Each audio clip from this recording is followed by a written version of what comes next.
చేజారిన అవకాశాల్ని, చెరిగిపోయిన కళల్ని తలుచుకుంటూ చింతించడం మానే. కాలం ఎల్లప్పుడూ మరొక అవకాశాన్ని ఇస్తూనే ఉంటుంది. దాన్ని ఒడిసి పట్టడానికి ప్రయత్నించు. ఎవడో ఏదో అన్నాడని ఆ 4 గోడల మధ్య కూర్చుంటే అవ్వదు మిత్రమా.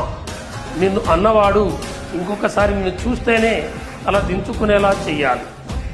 జీవితం నీకు ఆ విజయాల్ని ఇవ్వదు, కేవలం అవకాశాల్ని మాత్రమే ఇస్తుంది. అవకాశాలని విజయాలుగా మార్చుకునే శక్తి నీ చేతుల్లోనే ఉంటుంది. గుర్తుంచుకో మిత్రమా.